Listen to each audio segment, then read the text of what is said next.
नमस्ते दोस्तों। हाल ही में 26 मार्च 2021 को बांग्लादेश का 50वां स्वतंत्रता दिवस बनाया गया। इस मौके पे भारत के प्रधानमंत्री बांग्लादेश के दौरे पे है। तो इस पिक्चर में हम देख सकते हैं कि ये भारत के प्रधानमंत्री है एवं ये भारत की प्रधानमंत्री शेख हसीना एवं ये उनकी छोटी बहन शेख रेहाना है, जो कि भारत जो कि बांग्लादेश के निर्माता या फिर बांग्लादेश के राष्ट्रपिता कहे जाने वाले शेख मुजीबुर रहमान की बेटियां हैं। तो आइए हम जानेंगे इस वीडियो में कि शेख मुजीबुर रहमान कौन थे तथा इनके क्या योगदान है। सबसे पहले तो ये बांग्लादेश के प्रथम राष्ट्रपति हुए और ये आगे चल के वहाँ के प्रधानमंत्री बने, जो कि 17 अप्रैल 1971 को वहाँ के प्रधानमंत्री बने तथा 15 अगस्त 1975 में बांग्लादेश की सैनिकों ने वहाँ तख्ता पलट कर दी और इस दौरान शेख मुजीबुर रहमान एवं उनके परिवार के बहुत से सदस्यों की हत्या कर दी गई। तो बांग्लादेश के लोग की आवाम उन्हें बंग बंधु के नाम से जानती है, अर्थात फ्रेंड ऑफ बंगाल, मित्र वहाँ के। वे एक बहुत ही प्रमुख चेहरे थे जिन्होंने अवामी लीग की शुरुआत की एवं 1949 में ईस्ट पाकिस्तान हुआ करता था, जो आज के डेट में बांग्लादेश है। तो इस उन्होंने ईस्ट पाकिस्तान के जनमानस के लिए कार्य किए एवं उनके अधिकारों को दिलाने के लिए योगदान दिया। तो जब भारत आज़ाद हुआ था, भारत और पाकिस्तान का जब विभाजन हुआ था 1947 में, उस वक्त पाकिस्तान दो हिस्सों में था। एक तो जो आज के वक्त जो पाकिस्तान है वो उस वक्त वेस्ट पाकिस्तान हुआ करता था, तथा ये बांग्लादेश है जो उस टाइम ईस्ट पाकिस्तान हुआ करता था। तथा ईस्ट और वेस्ट पाकिस्तान उस वक्त एक ही पाकिस्तान हुआ करते थे। तो जब आज़ाद हुआ तो उस वक्त जो वेस्ट पाकिस्तान हुआ करता था, वहाँ के राजनीतिज्ञों का बहुत ज़्यादा दबदबा हुआ करता था और वे ईस्ट पाकिस्तान के लोगों के साथ भेदभाव किया करते थे तथा उन्हें दबा के रखते थे। उनका ना ही कोई राजनीतिक प्रतिनिधित्व हुआ करते थे ज़्यादा कुछ, ना ही उन्हें उनके अधिकार मिलते थे तथा उन्हें उनके अधिकारों से वंचित रखा गया। तो इसे देखते हुए ये बांग्लादेश की आवाम में बहुत अराजकता बढ़ने लगी तथा उन्होंने वेस्ट पाकिस्तान के खिलाफ विरोध प्रदर्शन करना शुरू किए तथा इनके विरोध प्रदर्शन के एक बहुत ही प्रमुख चेहरा बन के उभरे शेख मुजीबुर रहमान। तो आइए जानते हैं कि बांग्लादेश को स्वतंत्रता कैसे मिली और इनमें बंगबंधु का क्या योगदान रहा है। तो मुजीबुर रहमान एक प्रमुख चेहरा थे उस वक्त वहाँ की राजनीति में तथा उनका एक बहुत ही बड़ा योगदान था कि वो ईस्ट पाकिस्तान को ऑटोनॉमी दिला सके, मतलब स्वचालित स्वशासित प्रांत। तथा उन्होंने बांग्लादेश की आज़ादी के लिए जो क्रांति हुई एवं बांग्लादेश आज़ादी का जो युद्ध हुआ 1971, उनमें इनका एक अभूतपूर्व योगदान रहा। इसे देखते हुए वहाँ की जनमानस उन्हें जातिर जनक या फिर जातिर पिता कहती है।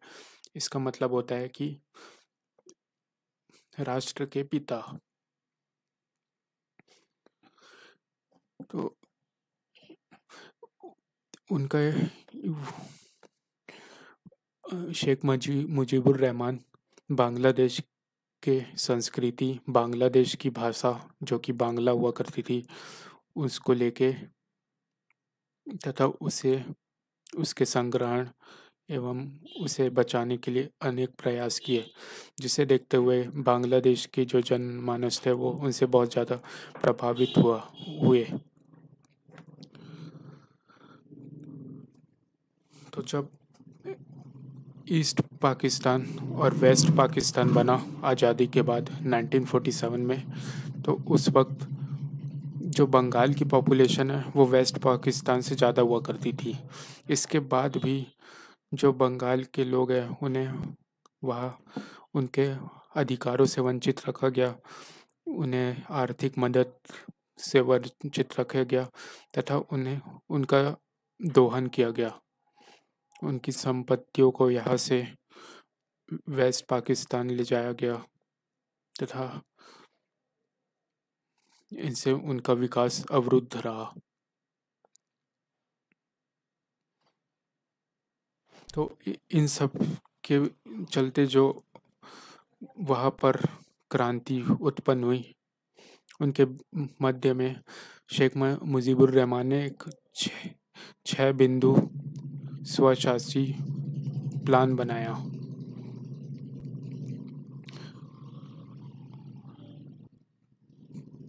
तो जब मुजीबुर रहमान ने बहुत ज़्यादा प्रतिनिधित्व करना शुरू किया, तो इसे देखते हुए जो पाकिस्तान की एयर फोर्स थी, उनके फील्ड मार्शल थे अयूब खान, इन्होंने मुजीब को देश विरोध के देश के विरुद्ध कार्य करने के इल्ज़ाम में उन्हें जेल भेज दिया।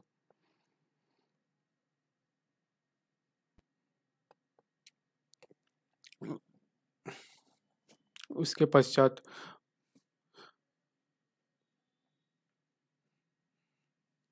यह विरोध प्रदर्शन जारी रहा तथा साथ ही साथ 1970 में एक बांग्लादेश में एक चुनाव होते हैं जो कि जनतांत्रिक तरीके से होता है, जिसमें मुजीब की जो पार्टी थी अवामी लीग, ये एक बहुत ही अच्छे वोटों से जीत कर वह चुनाव में आती है तथा ये मेजॉरिटी सीट पाती है। लेकिन इनके जीतने के बावजूद भी जो वहाँ की पाकिस्तान की मिलिट्री थी एवं वेस्ट पाकिस्तान की जो पॉलिटिक्स थी, वे इन्हें वहाँ पर अपनी सरकार बनाने से मना कर देती है। इसे देखते हुए वहाँ जो जनप्रतिनिधित्व का जो सिविल डिसोबीडियंस मूवमेंट था, ये और ज़्यादा बढ़ने लगा। इसके मद्देनज़र मुजीब ने इनडायरेक्टली ये अनाउंस कर दिया 7 मार्च 1971 को कि आज से बांग्लादेश एक आज़ाद देश है। तो 7 मार्च को जब इन्होंने अनाउंस किया, तो इसे देखते हुए 26 मार्च 1971 को पाकिस्तान की आर्मी ने एक ऑपरेशन सर्च लाइट शुरू किया, जिसका उद्देश्य ये था कि ये जो बांग्लादेश में जो विरोध उत्पन्न हो रहा है पाकिस्तान के खिलाफ, उसे दबा देना, उसे कुचल देना। इस ऑपरेशन सर्च लाइट में मुजीब को जेल भेज दिया गया एवं जो बांग्लादेश के जन सैलाब थे जो विरोध प्रदर्शन कर रहे थे, बांग्लादेश के छात्र छात्राएं, बांग्लादेश का जो बुद्धिजीवित वर्ग था, बांग्लादेश के राजनीतिज्ञ हुआ करते थे, बांग्लादेश की मिलिट्री के जो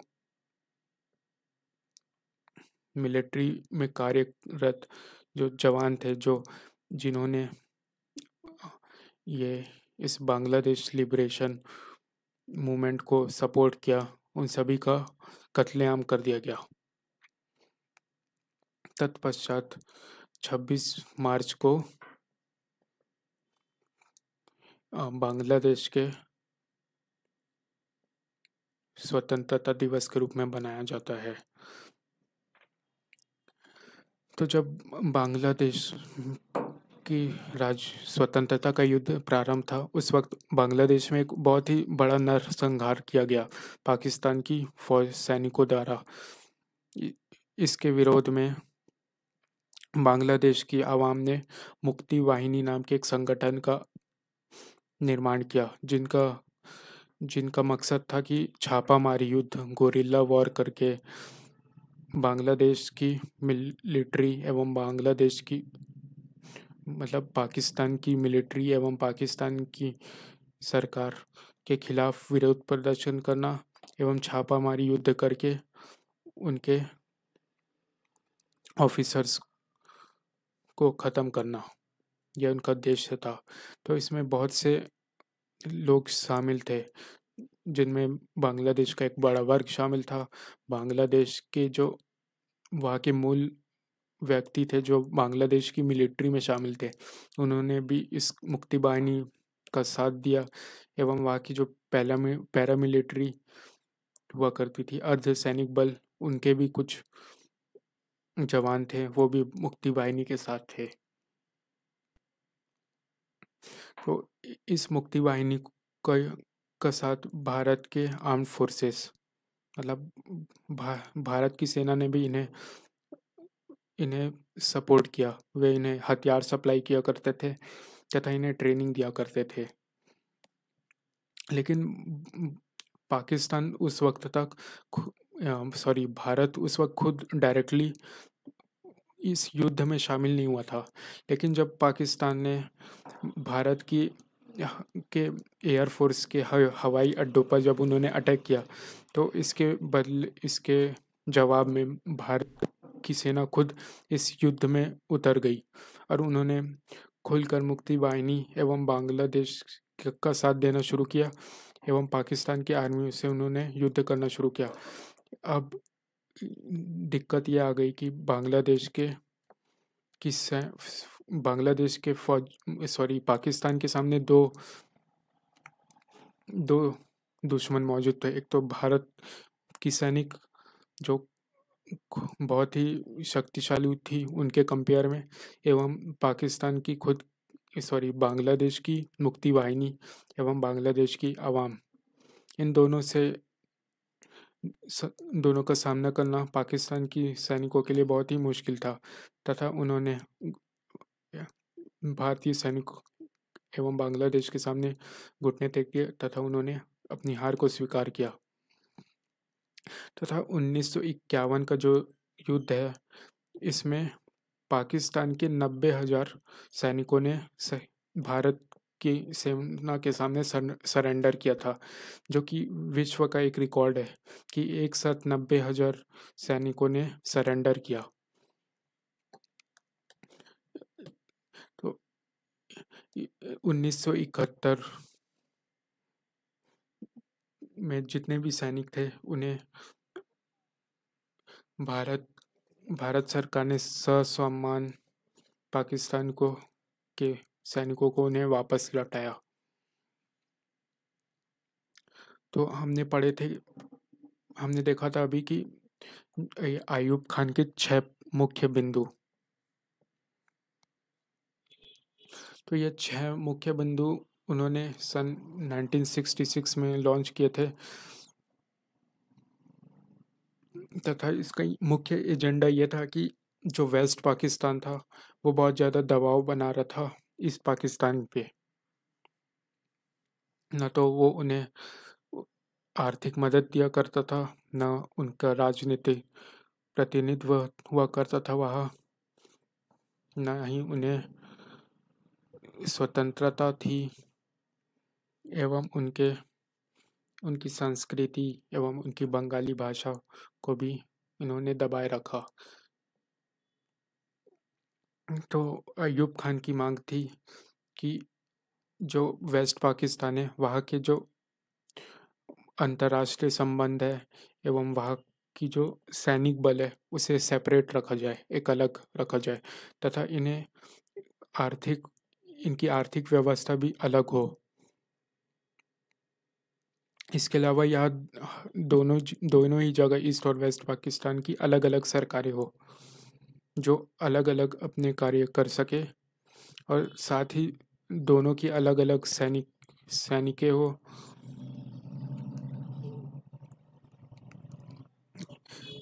एवं जो लाहौर रिज़ॉल्यूशन में मुस्लिम लीग ने जो बात कही थी कि हम एक पार्लियामेंट्री फॉर्म ऑफ गवर्नमेंट लाएंगे तथा लेजिस्लेचर की सुप्रीमेसी होगी एवं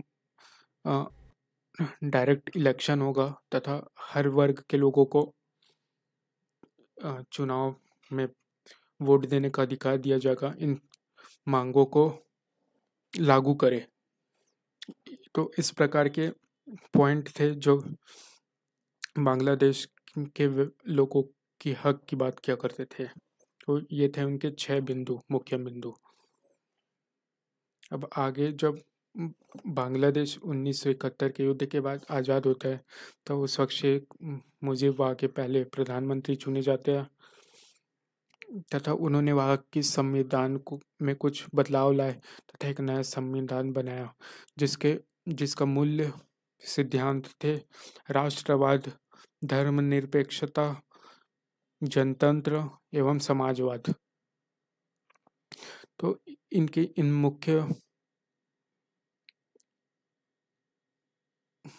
मुख्य निर्देशों को कहा जाता है मुजीबिज्म। जिस प्रकार गांधी के सिद्धांतों को गांधीयन प्रिंसिपल्स कहा जाता है एवं रशिया में जो लेनिन थे तो उनका लेनिन का जो सोशलिज्म था उसे लेनिनिज्म कहा जाता है एवं चाइना में जो माओ हुआ करते थे तो माओ का जो कम्युनिज्म था उसे माओइज्म बोला जाता है। तो इसी तरीके से जो मुजीब रहमान के जो मूल सिद्धांत थे उन्हें कहा जाता है मुजीबिज्म। फिर इसके बाद विवाह उनका शासन रहा तथा जनवरी में 1975 में मुजीब ने एक बार फिर से वहाँ के प्रधानमंत्री चुने गए, लेकिन 15 अगस्त 1975 को वह बांग्लादेश की सैनिकों ने मुजीब के खिलाफ ही जो तख्ता पलट कर दी तथा इस दौरान मुठभेड़ में मुजीब एवं उनके परिवार के बहुत से सदस्यों की हत्या कर दी गई। तो आइए देखते हैं कि मुजीब के क्या योगदान रहे। तो मुजीब का कहना था कि भारत और बांग्लादेश दोनों के आदर्श एक ही है तथा वह दोनों के जो बुद्धिजीवियों थे उन्होंने एक दूसरे को प्रभावित किया है। जिस प्रकार रविंद्रनाथ टैगोर, काजी नजरुल इस्लाम, उस्ताद अलाउद्दीन खान, ललोन शाह, जीवानंद दास एवं ईश्वर चंद्र विद्यासागर इन सभी के विचारों को बांग्लादेश के संविधान एवं बांग्लादेश के जनमानस इनसे प्रभावित है तथा इनसे भारत के वर्ग जो कि भारत का वर्ग भी बांग्लादेश के जो ये बुद्धिजीवी थे इनसे भारत भी प्रभावित है उतना ही, अर्थात हम दोनों के एक कॉमन हेरिटेज है। फिर इसके बाद ये कहा गया है कि बंग बंधु अर्थात मुजीबुर रहमान की जो कार्य है वह भारत के लिए भी एक आदर्श है एवं मुजीबुर रहमान ने एक अहिंसकवाद एवं गांधी के मार्गों पे चलते हुए कार्य किए। तो पिछले वर्ष 2020 में 17 मार्च को उनके जन्म दिवस के 100वीं वर्षगांठ पे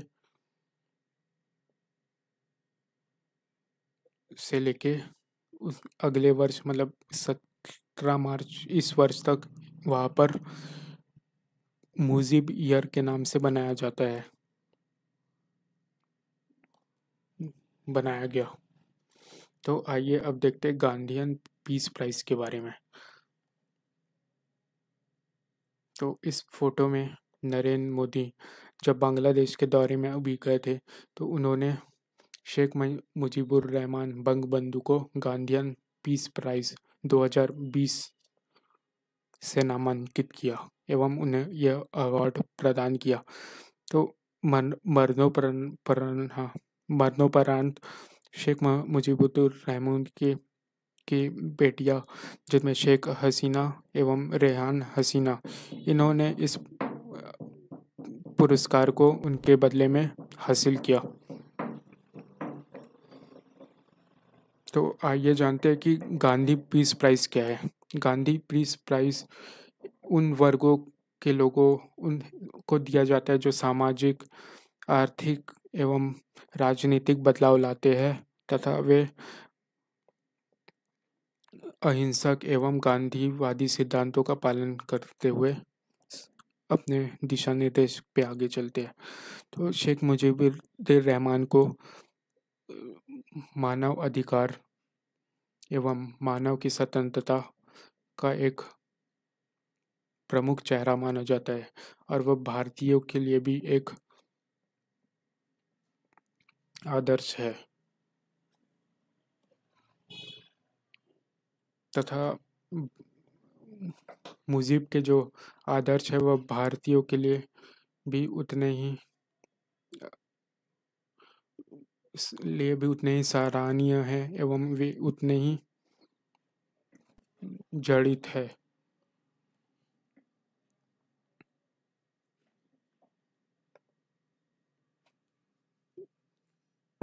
तो हाल ही में भारत के प्रधानमंत्री ने शेख मुजीबुर रहमान एवं ओमान के सुल्तान थे कुब्बास बिन सैद अल सैद, इन दोनों को इन्होंने गांधीयन पीस प्राइज दिया तथा इन दोनों को ही मरणोपरांत ये अवार्ड दिया गया।